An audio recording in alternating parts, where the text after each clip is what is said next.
मैंने 2021 में आके घर में रहने का चालू किया है। उसके बाद में 2022 में मेरे को बैंक का नोटिस आता है कि ये फ्लैट जो है बैंक में मॉर्गेज है।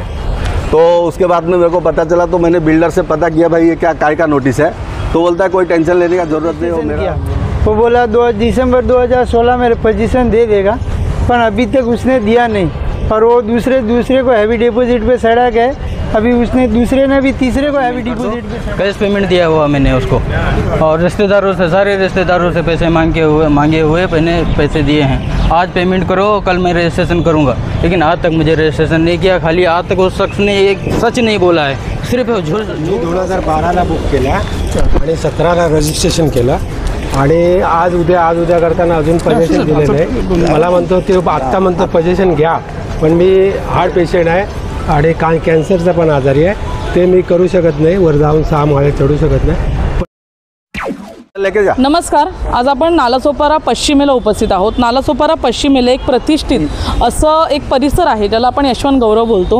गेल्या काही वर्षांमध्येच हा परिसर जो आहे तो डेव्हलप झाला, परंतु या डेव्हलपमेंटच्या आतमध्ये किती रहस्य आहेत हे अद्यापही कोणाला माहिती नाही आहे। ही इमारती, या मोठ्या मोठ्या इमारती ज्या आपण पाहतो, त्याच्यामध्ये असे काही बिल्डर आहेत जे नागरिकांना फसवून चक्क पळालेले आहेत आणि नागरिकांनी पण या बिल्डर विरोधात एक मोठी मोहीम छेडली आहे। ते म्हणजे प्रत्येक ठिकाणी असे बॅनर लावलेले आहेत, ज्यामध्ये त्यांनी जाहीर निषेध करत बिल्डरवर जो FIR केला आहे त्याचे कॉपीज जे आहेत ते असे त्या लोकांनी प्रसारित केले, जेणेकरून अजून कोणाचं नुकसान होऊ नये। आपण हा विचार करूनच थरकाप आपला उडू शकतो की आपलं स्वतःचं घर जेव्हा असतं तेव्हा काही छोट्या मोठ्या उत्पन्नामध्ये आपल्याला घराचं भाडं पण द्यावं लागतं आहे। स्वतःचं घर असूनही लोकांना भाड्यावर राहावं लागतं आहे, कारण या बिल्डरनी जे आहे ते लोकांची इतकी मोठी फसवणूक केली आहे की या बिल्डरमुळे लोकांना स्वतःचं घर असताना देखील भाड्यावर राहावं लागतं आहे। हे बिल्डरनी जे आहे ते नागरिकांना पोझिशन दिलं नाही, त्यांच्याकडून पैसे उकळले आणि इतर कोणाला तरी हेवी डिपॉझिटवर घरं विकली। त्या नागरिकांनी दुसऱ्या कोणाला तरी भाड्यावर ठेवलं आणि अशा पूर्ण गोंधळामध्ये आज हे जे नागरिक आहेत आपण पाहू शकता, हे बेघर आहेत। त्यांचं स्वतःचं घर असताना देखील यांना भाड्यावर राहावं लागतं आहे। खूप कमी उत्पन्न आहे, तरी पण भाड्याचा अतिखर्च ह्या लोकांना उचलावा लागतो आहे। आपण इथल्या नागरिकांकडून जाणून घेऊया आज परिस्थिती काय आहे, बिल्डरकडून यांना काय त्रास होतोय। सर क्या बताएंगे, अपना नाम बताइए, बिल्डर का नाम बताइए। मेरा नाम प्रमोद कुमार साहू है। मेरा जो फ्लैट है मैंने 2012 में बुकिंग किया था और 2012 से अब तक जो है ना वो पोजीशन नहीं दिया था। उसके बाद में 2016 में मेरा रजिस्ट्री किया है। 2016 में रजिस्ट्री करने के बाद में उसने मेरे को पोजीशन नहीं दिया। फिर मैंने 2021 में आके घर में रहने का चालू किया है। उसके बाद में 2022 में मेरे को बैंक का नोटिस आता है कि ये फ्लैट जो है बैंक में मॉर्गेज है। तो उसके बाद में मेरे को पता चला, तो मैंने बिल्डर से पता किया भाई ये क्या काय का नोटिस है। तो बोलता है कोई टेंशन लेने का ज़रूरत नहीं हो, मेरा लोन है मैं चुकाऊंगा, तुम लोग ये मत करो, बोल के हम लोग को चुप कराया। तो फिर बाद में हम लोग ने 6-7 महीना और देखा, तो बाद में वापस एक नोटिस आया। 2023 में और एक नोटिस आया। 2023 में नोटिस आने के बाद में हम लोग ने FIR करने के लिए बिल्डर को बोला भाई तू लोन क्लियर नहीं कर रहा है, अभी हम लोग FIR करेंगे। तो बोला नहीं मैंने पैसा भर दिया है, मैं अभी लोन क्लियर कर दूंगा। उसके बावजूद उसने नहीं किया। उसके बावजूद ऐसा हम लोग को 4-5 नोटिस आया। नोटिस आने के बाद में हम लोग ने नालासोपारा पुलिस स्टेशन में FIR किया हुआ है, FIR नंबर 376। तो उसके बाद भी वो करने को तैयार नहीं है। हम लोग का केस अभी हम लोग ने सेशन कोर्ट में डाला, तो सेशन कोर्ट से उसको बेल मिल गया है। अब वो इतना बड़ा आरोपी है, उसके ऊपर 4-4 FIR है, जैसा कि बोर्ड में आपने अभी देखा है। नाम क्या है बिल्डर का? बिल्डर का नाम है मोहम्मद चांद हनीफ शेख, और हम लोग को अभी भी वो पोजीशन नहीं दे रहा है। अभी किसका कैसा है, इनका फ्लैट है, इनका बोलिए, इनका की बात करता है, बताता है, दे रहा नहीं। आपके घर में कौन कौन है? मेरे 2 बेटे हैं। इनका हस्बैंड ऑफ हो गए, उनका हस्बैंड ने बुकिंग किया था, हस्बैंड ऑफ हो गए, फिर भी इनको नहीं दे रहा है। बोलता है कि उसका हस्बैंड ऑफ हो गया, तो बेटी बोलती है मेरे नाम पे करो, बेटा बोलता है मेरे नाम पे करो। 16 में रजिस्ट्रेशन किया, वो बोला 2 दिसंबर 2016 में पोजीशन दे देगा, पर अभी तक उसने दिया नहीं। और वो दूसरे को हैवी डिपॉजिट पे सड़ा गए। अभी दूसरे ने भी तीसरे को हैवी डिपॉजिट पे सड़ा दिया और खाली करने को तैयार नहीं अभी तक। क्या कहेंगे? बिल्डर गायब है, इधर है नहीं बिल्डर जगह पे।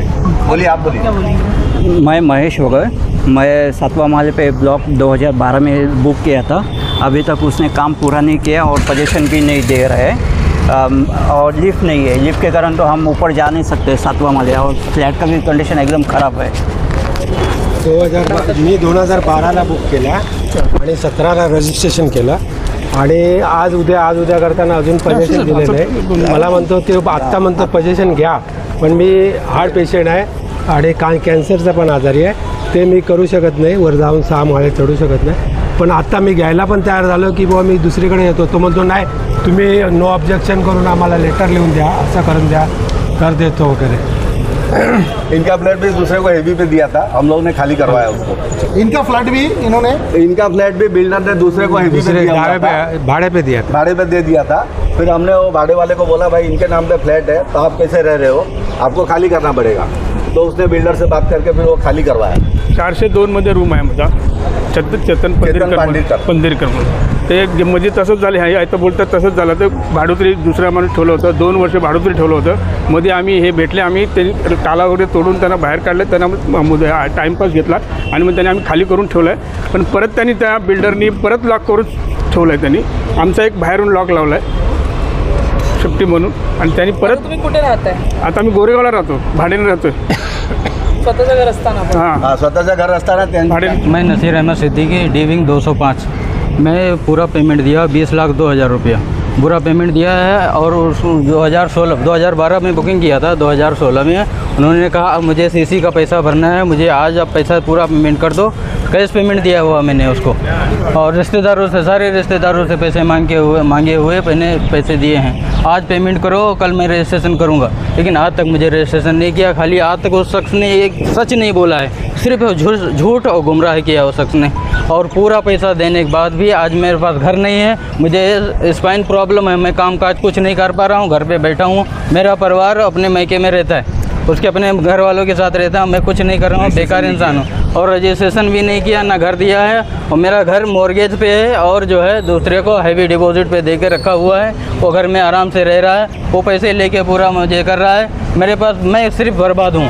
मैं उसके ऑफिस के चक्कर काट रहा हूँ, और बिल्डिंग का चक्कर काट रहा हूँ, कोर्ट कचहरी के चक्कर काट रहा हूँ, लेकिन मेरा कोई मसला हल नहीं हो रहा है. मैं पूरी तरीके से बर्बाद हूँ, मेरे पास कुछ नहीं है, मैं बेकार इंसान हूँ, बैठा हूँ इस वक्त हैं. सर कि हमारे जो एक जीजाजी है, जो हमको लाके उन्होंने फ्लैट लिया तो हमको दिखाया कि हमने लिया, तुम भी ले लो, अच्छा बिल्डिंग है.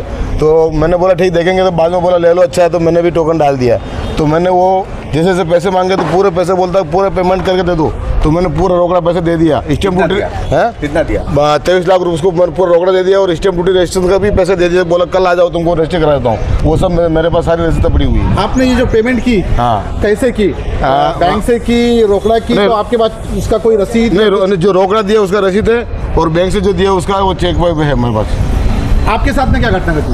मेरा रूम ई विंग में है, और पूरे पैसे कैश ले लिए. ई विंग में 004.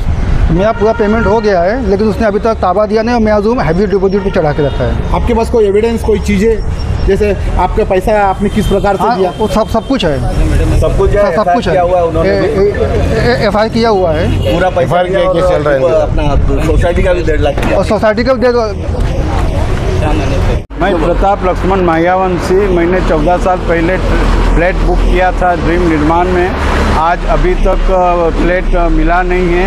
हमारे को बुक किया हुआ फ्लैट और किसको बेच दिया है. हम कितना चक्कर काट रहे हैं, बोले 2 दिन में दूंगा, 15 दिन में दूंगा. आज इतने साल के बाद भी हमको कोई मिलने की उम्मीद नहीं दिख रही है. या बिल्डरचं नाव आहे मोहम्मद शान हनीफ शेख. जसं की सांगितलं, एक व्यक्ती, काही बेरोजगार आहेत, काही घरी बसलेले आहेत. इतकंच नाही तर काही कॅन्सर पेशंट आहेत.